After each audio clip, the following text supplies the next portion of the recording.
Hey guys, what's up? Good evening to all my dear aspiring lab technicians, and I welcome you all to all new fresh video of Virtus Medicine presents lab technician vacancy preparation videos. And myself Saurav, and I'm here to help you guys cruise through the whole syllabus of medical laboratory technology ताकि जब भी आए सरकारी नौकरी के form आप रहें ready any time anywhere. यहाँ मेरा टारगेट है कि पूरा एमएलटी का सिलेबस आपकी टिप्स पे रटवा दूं और आपका काम है कि सारे टॉपिक्स के टॉपिक वाइज नोट्स बना के अपने साथ एकदम बढ़िया तरीके से रख लेना।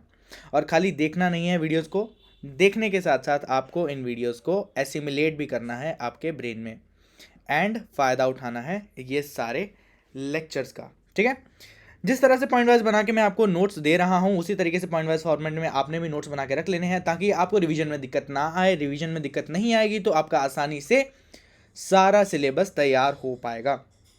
अगर इतना आपने कर लिया 50% आपकी सरकारी नौकरी पक्की। अगर इसके बाद में कुछ कसर रह जाती है तो वो है आपकी रिवीजन की। अगर रात को आप सोने से पहले सारा एकदम पढ़ के सोते हैं डेली तो आपकी 100% सरकारी नौकरी गारंटी मेरी। चलते हैं, हम डायरियाजेनिक इकोलाई की बात कर रहे थे आज और लेक्चर नंबर 20 माइक्रोबायोलॉजी का। सब्सक्राइब कर दो, लाइक कर दो और शेयर कर दो अपने फ्रेंड्स के साथ ताकि आने वाली वीडियो आपको और ज़्यादा इंटरेस्टिंग मिल पाए। ठीक है, तो चलिए शुरू करते हैं इस वीडियो को विदाउट अ फर्दर ड्यू। तो यहाँ पर हम बात कर रहे हैं लैब टेक्नीशियन वैकेंसीज़ की and lab assistant, lab superintendent, RRB की पोस्ट भी आ रखी हैं। आरआरबी की पोस्ट भी आ रखी है और बीएसएफ की भी पोस्ट आ रखी हैं। और साथ में अभी यहाँ पर अगर पंजाब की पोस्ट की बात करी जाए तो यहाँ पर भी बहुत सारी पोस्टिंग्स अभी आ रखी हैं। तो यहाँ पर हम सारी चीज़ों को एकदम बढ़िया से डिस्कस करेंगे यहाँ पे। तो चलिए शुरू करते हैं डायरियाजेनिक इकोलाई के बारे में। डायरियाजेनिक इकोलाई, डायरिया क्या होता है? डायरिया होता है हमारे पास लूज मोशंस। ठीक है, और ये जो दिक्कत है वो मैक्सिमम टाइम्स तब आती है जब डायरियाजेनिक इकोलाई हिट करता है हमारी इंटेस्टिन को।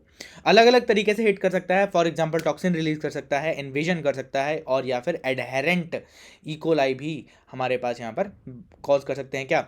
डायरिया कॉज कर सकते हैं। और बहुत सारे वेरियस बैक्टीरियाज हैं जो डायरिया कॉज कर सकते हैं, लूज मोशन कॉज कर सकते हैं, बट इकोलाई यहाँ पर हमारे पास थोड़ा स्पेशल है। इसके बारे में हम डिटेल में बात करते हैं, चर्चा करते हैं। और मेनली यहाँ पर 6 तरह के इकोलाई हैं जो यहाँ पर हमारे पास बात करते हैं कि हमारे पास यहाँ पर डायरियाजेनिक इकोलाई की कैटेगरी में आते हैं। ठीक है, सो चलिए शुरू करते हैं आज का lecture. Enterohaemorrhagic E coli EHEC, इनके कोड देखो, दुनिया वालों ने इन सब के कोड वर्ड्स रख रखे हैं। मैं आपको हर चीज़ एकदम ब्रेक डाउन करके बताने वाला हूँ कौन सी चीज़ क्या है। एंटेरो मतलब दुनिया वाले एंटेरो कब लिखते हैं? जब हम इंटेस्टीन का मेंशन कर रहे होते हैं। जब हम इंटेस्टीन का मेंशन कर रहे होते हैं दुनिया वाले क्या लिखते हैं उसको? एंटेरो। हेमोरेजिक, जब भी खून बहने वाली समस्या होती है बॉडी के अंदर तो उसको हम क्या बोलते हैं? हेमरेज। ब्रेन हेमरेज मतलब ब्रेन की किसी टिश्यू में से खून लीक हो रहा है, खून बह रहा है या फिर टिश्यू फट चुका है उसकी वजह से खून बह रहा है तो उसको दुनिया वाले क्या बोल देते हैं मेडिकल टर्मिनोलॉजी में? हेमोरेजिक। तो इसको हमने कोड वर्ड क्या दे दिया? EHEC। उसके बाद also known as Shiga toxin producing STEC और वर्ड टॉक्सिन प्रोड्यूसिंग VTEC। ठीक है, ये जो इकोलाइज हैं, ये जो इकोलाई है एंटेरो हिमोरेजिक इकोलाई कैटेगरी में जो फॉल करते हैं, ये टॉक्सिन रिलीज करते हैं। कौन से? वर्ड टॉक्सिन या फिर शिगा टॉक्सिन भी रिलीज करते हैं। इन टॉक्सिन्स के कारण जो पेट में क्या है? पॉलिप्स हो सकते हैं। ठीक है, पर यहाँ पर क्या है? इन टॉक्सिन के कारण पॉलिप्स नहीं होते हैं। तो यहाँ पर हमने सीधा सीधा लिख रखा है आरबीसी तो मिलते हैं। आरबीसी क्यों मिलते हैं? क्योंकि ह्यूमोरेजिक है, खून बहा रहा है अंदर, पेट के अंदर अगर खून बहा रहा है ये इकोलाई तो हीमोरेजिक तो है पर इसमें पॉलिप्स नहीं मिलते। ये जो टॉक्सिन्स हैं ये पॉलिप्स कॉज नहीं करते। पॉलिप्स क्या होते हैं? इंटेस्टीन में छोटे छोटे ऐसे, ठीक है, पॉलिप्स बन जाते हैं। ये जो पॉलिप्स हैं वो जब स्टूल पास होते हैं, जब स्टूल्स पास होते हैं तो ये पॉलिप्स बाहर आ जाते हैं स्टूल में। तो स्टूल में ये पॉलिप्स हमको नहीं देखने को मिलते। किस में? इस केस में, फर्स्ट केस में हमको ये पॉलिप्स देखने को नहीं मिलते हैं। ठीक है, बात समझ में आई क्या? पैथोजेंसिटी मतलब क्या कर सकता है और कितना कर सकता है परेशान। ठीक है, तो डायरिया कर सकता है, हिमोरेजिक कोलाइटिस, कोलाइटिस मतलब कोल मतलब कोलोन और आइटिस मतलब इन्फ्लेमेशन ऑफ कोलोन। बात समझ में आ रही है बेटा? तो यहाँ पर हम हीमोलिटिक यूरेमिक और सिंड्रोम की बात कर रहे हैं, HUSD जिसको दुनिया वाले बोलते हैं। Most common cause of renal failure in childrens in United States में भी fatal especially in young and elderly. ठीक है, बात समझ में आ रही है क्या भाई यहाँ पर? किस चीज़ से हो सकता है ट्रांसमिशन, इसका कॉज क्या है, ठीक है। अंडर कुक्ड मीट, मीट जो कम पका हुआ है, और फिर या फिर कच्चा दूध पी लिया, या फिर एप्पल साइडर विनेगर से भी ये चीज़ हो सकती है। बात समझ आ रही है बेटा। तो यहाँ पर हम बात करते हैं डिजीज मैकेनिज्म की, कौन से डिजीज मैकेनिज्म को ये फॉलो करता है। तो टॉक्सिन्स रिलीज करता है, जो हमारे पास ये इंटेस्टिन है, इंटेस्टिन के अंदर किसी तरीके से बैक्टीरिया पहुंच गया, ये बैक्टीरिया इंटेस्टिन के अंदर है, तो यहाँ पर ये क्या रिलीज कर रहा है, टॉक्सिन रिलीज कर रहा है। जब ये टॉक्सिन रिलीज कर रहा है तो इंटेस्टिन को दिक्कत होती है। जब इंटेस्टिन को आपके खून जो आपका जो खाना जिस पाइप से जाता है, खाना जिस पाइप से पास करता है, जो अपने पाचन तंत्र की जो पाइप्स होती हैं, जो अगर हिंदी में बोला जाए, हिंदी मेरी उतनी स्ट्रांग नहीं है लेकिन फिर भी मैं आपको बोल दूं, पाचन तंत्र की जो पाइप्स होती हैं, उनको हिंदी में पता नहीं क्या बोलते हैं, लेकिन फिर भी मैं आपको बताने की कोशिश कर रहा हूँ।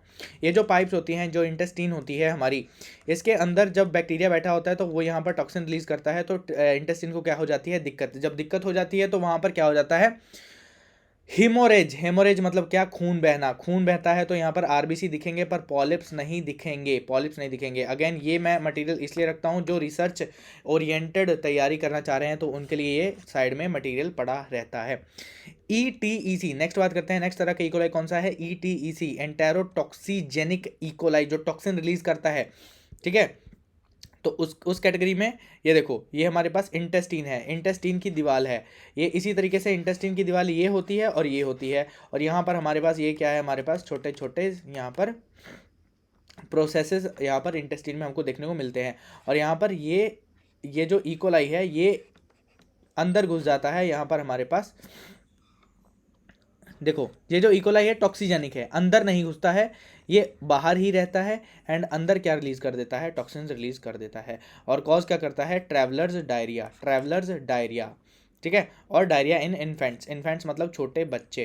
तो यहाँ पर कंटेमिनेटेड फूड और वाटर से ये हो सकता है, टॉक्सिन रिलीज करता है। नो पॉलिप्स मतलब इस तरीके की प्रोसेसेस यहाँ पर देखने वाली नहीं है। आरबीसी भी यहाँ पर नहीं दिखने वाले, क्योंकि ये हेमोरेजिक नहीं है, ठीक है। बात समझ आ रही है कि बेटा।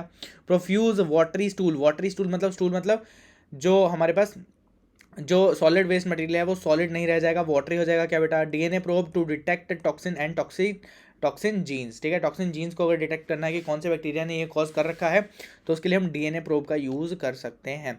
एंटेरो इन्वेजिव, एंटेरो मतलब क्या, इंटेस्टीन। जब भी इंटेस्टीन की बात करते हैं दुनिया वाले साइंटिस्ट लोग, तो क्या करते हैं, एंटेरो का शब्द का यूज़ करते हैं, एंटेरो शब्द का यूज़ करते हैं। तो इन्वेजिव शब्द का यूज़ कब करते हैं, जब इन्वेड कर देती है कोई बैक्टीरिया, अगर इन्वेड कर देता है इंटेस्टिन को। इन्वेजन का मतलब क्या होता है, जैसे फॉर एग्जांपल आपने न्यूज़ सुनी होगी लास्ट टाइम पे, रशिया इन्वेडेड यूक्रेन, या फिर क्या बोलते हैं, इज़राइल इन्वेडेड पैलेस्टीन, ठीक है। ये सारी न्यूज़ आप सुनते हो। इन्वेजन का मतलब क्या होता है, फॉर एग्जांपल अगर इंडिया अटैक करता है पाकिस्तान में, जब लिखा आता है इंडिया इन्वेडेड पाकिस्तान, तो इसका मतलब क्या है, इंडिया पाकिस्तान में घुस चुका है, इंडियन फौज पाकिस्तान में घुस चुकी है। उसी तरीके से इस इन्वेजन का मतलब यही है, बिल्कुल ठीक समझ रहे हो आप लोग, कि जो बैक्टीरिया है वो घुस चुका है, किसमें, इंटेस्टीन की लाइनिंग के अंदर घुस चुका है। और जब वो अंदर घुस चुका है वो सेल्स में भी प्रवेश कर चुका है, तो इससे क्या होता है, हमारे पास ब्लडी डायरिया आ सकता है, क्योंकि वो अंदर घुस चुका है, तोड़फोड़ मचा चुका है, तो यहाँ पर ब्लड आने की संभावना बन जाती है, डिसेंट्री लाइक हो जाता है। एंड डिसेंट्री क्या है, डिसेंट्री जिसमें म्यूकस, ब्लड, ये सारा स्टूल्स में आता है। यूजुअली यंग चिल्ड्रंस में होता है। एरिया कहाँ पर होता है, जहाँ पर पुअर सैनिटेशन होता है। कंटेमिनेटेड फूड एंड वाटर से होता है, वो भी सिंपल है। इन्वेजिव होता है, इन्वेजिव मतलब क्या, इन्वेजन हो जाना। इन्वेजन मैंने आपको अच्छे से समझा दिया क्या बेटा, ठीक है। आगे चलते हैं, हमारे पास पॉलिप्स और आरबीसी, म्यूकस, ये तीनों चीज़ें यहाँ पर आपको नजर आ सकती हैं। इस तरीके के प्रोसेस आपको यहाँ पर नजर आ सकते हैं। आरबीसी भी नजर आ सकता है और म्यूकस भी नजर आ सकता है। बात समझ में आ रही है बेटा। चलते हैं चौथे तरह के इकोलाई के बारे में बात करते हैं। इकोलाई चौथे तरह का कौन सा है, एंटेरोपैथोजेनिक। एंटेरोपैथोजेनिक मतलब, एंटेरो मतलब क्या, दुनिया वाले इंटेस्टिन को एंटेरो बोल देते हैं क्या, पैथोजेनिक मतलब बीमारी कॉज करने वाला, इंटेस्टिन में बीमारी कॉज कर देने वाला, इंटेस्टिन के अंदर कोई मेजर डिफेक्ट डाल देने वाला बैक्टीरिया होता है क्या, इकोलाई, एंटेरोपैथोजेनिक, EPEC। तो हमारे पास यहाँ पर पैथोजेनिसिटी क्या कर सकता है और कितना कर सकता है नुकसान, ये देखते हैं हम। डायरिया कर सकता है इन्फेंट्स में, major pathogenic pathogens in infant in developing countries for example India, Nepal, Bhutan, ठीक है। ये सारी डेवलपिंग कंट्रीज हैं क्या, तो इन सब की एग्जांपल्स यहाँ पर दे सकते हैं हम लोग। ट्रांसमिशन किस तरीके से होता है, food formula and food contaminated with faecal material, मतलब फीकल मटेरियल से अगर फूड कंटेमिनेटेड हो जाए, ठीक है। फॉर एग्जांपल अगर कोई बंदा हाथ अच्छे से धोता नहीं है बाथरूम जाके, तो वो उससे क्या हो सकता है, क्या क्या फैल सकता है, एंटेरोपैथोजेनिक इकोलाई फैल सकता है। तो इसलिए बोलते हैं कि बाथरूम जब भी जाके आओ तो आप अपना हाथ अच्छे से धो लीजिए, ठीक है। उसके बाद इसका मैकेनिज्म क्या है, डिजीज़ का मैकेनिज्म क्या है, ये एडहेरेंस का मैकेनिज्म है। ये देखो आप, शानदार, यहाँ पर मैंने ये साइंस डायरेक्ट जर्नल से उठा रखे हैं अच्छे अच्छे स्क्रीनशॉट आपके लिए। तो ये चीज़ें जो है आपको बहुत ज़्यादा काम देने वाली हैं, ये सारा, ठीक है, लाइसेंस्ड मटेरियल होता है। यहाँ पर ये हमारे पास क्या है, इकोलाई है, ये सारे इकोलाई है, स्पर्म जैसे दिख रहे हैं, पर ये सारे क्या हैं, इकोलाई। इकोलाई जाते हैं हमारे पास इंटेस्टाइन के ऊपर, एडहेर कर लेते हैं। एडहेरेंस का मतलब क्या होता है, चिपक जाना। क्या होता है बेटा, चिपक जाना।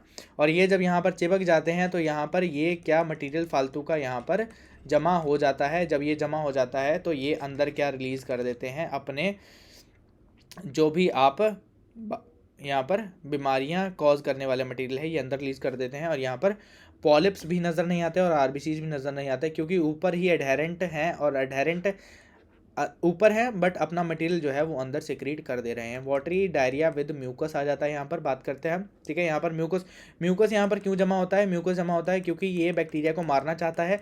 बैक्टीरिया के डिफेंस में म्यूकस यहाँ पर जमा होता है, पर वो म्यूकस बढ़ता ही चला जाता है क्योंकि यहाँ पर बैक्टीरिया खत्म होने का नाम ही नहीं ले रहे होते हैं, ठीक है। बात समझ में आ रही है बेटा। यहाँ पर नेक्स्ट चलते हैं, एंटेरो एग्रीगेटिव इकोलाई के बारे में बात करते हैं। एंटेरो एग्रीगेटिव इकोलाई के बारे में बात करते हैं तो डायरिया इन डेवलपिंग कंट्रीज, जैसे इंडिया, भूटान, चाइना तो डेवलप्ड में आता है, तो पाकिस्तान की बात कर लेते हैं, ठीक है। क्रोनिक डायरिया इन HIV infected patients. HIV infected patients है वो वैसे ही इम्यूनो कॉम्प्रोमाइज्ड होते हैं क्या बेटा। इम्यूनो कॉम्प्रोमाइज़ का मतलब क्या होता है, उनकी पहले से ही तबीयत ख़राब होती है क्या बेटा। तो उस तरह के कंडीशन में क्या होता है, ये बहुत ज़्यादा उनको इफेक्ट डाल देता है। नोजोकोमियल मतलब आपका यहाँ पर हॉस्पिटल में फैलने वाला ये बैक्टीरिया होता है क्या। अगर आप किसी और बीमारी को ठीक करने के लिए हॉस्पिटल में जाते हैं तो वहाँ पर आपको चांसेस हैं कि ये वाला बैक्टीरिया चिपक सकता है क्या बेटा। यहाँ पर कम्युनिटी एक्वायर्ड भी हो सकता है, ठीक है, कम्युनिटी एक्वायर्ड डिजीज़। उसके बाद यहाँ पर एडहेरेंट, ये भी, इसका भी मैकेनिज्म क्या है, ये भी इसी तरीके का मैकेनिज्म फॉलो करता है। Most labs can't detect it, मतलब ये मैक्सिमम लैब्स में डिटेक्शन इसका हो ही नहीं पाता, ठीक है। समझ आ रही है क्या बेटा। यहाँ पर डिफ्यूजली एडहेरेंट, छठा टाइप का कौन सा इकोलाई है, डिफ्यूजली एडहेरेंट इकोलाई है। इसके बारे में ये सारा मैकेनिज्म आपको मैंने समझा भी रखा है। डिफ्यूज मतलब क्या, एक जगह पर इकट्ठा अटैक नहीं करता, डिफ्यूजली अटैक करता है। यहाँ पर बात करते हैं डायरिया एंड UTI कॉज करता है, most common in children's and in developing countries. Developing countries again वही सारे एग्जांपल्स, जो डेवलप्ड नहीं है वो डेवलपिंग हो गए। लिटिल नोन अबाउट एपिडेमियोलॉजी, मतलब इसके बारे में उतना ज़्यादा रिसर्च अभी हो नहीं रखी है एपिडेमियोलॉजी के बारे में, ठीक है। यहाँ पर एडहेरेंट अटैचमेंट सेम, ये तीनों तरह का अटैचमेंट क्या है, सेम है, पर ये क्या है, डिफ्यूजली है, मतलब अलग अलग जगह पर जाके यहाँ पर एक ने इधर अटैक किया तो दूसरे ने इधर अटैक किया, एकदम साथ साथ में अटैक नहीं कर रहे हैं। नॉट स्टडीड वेल, अभी उतना अच्छे से इसके बारे में स्टडी नहीं हुई है, दुनिया वालों ने अच्छे से इसको नहीं पढ़ रखा है। तो यहाँ तक की बात थी हमारी इकोलाई की। डायरेजेनिक इकोलाई का लेक्चर नंबर 20 हमारे पास यहाँ पर हो गया समाप्त। आप लोगों ने क्या करना है, वीडियो को लाइक करना है, शेयर करना है एंड सब्सक्राइब करना है ज़्यादा से ज़्यादा चैनल को, ताकि इसी तरह का क्वालिटी कंटेंट मैं आपको डिलीवर करता रहूँ, ठीक है। टिल देन अच्छे से पढ़ाई करते रहो यार, ठीक है, बढ़िया से अपना बेस्ट आउटपुट दो, ताकि मेरा जो ये सारा जो मेहनत है वो सफल हो जाए, ठीक है। तो इसी तरीके से पढ़ाई करते रहिए, मिलते रहेंगे अगली वीडियो में लेक्चर नंबर 21 के साथ, ठीक है। Till then okay, bye bye.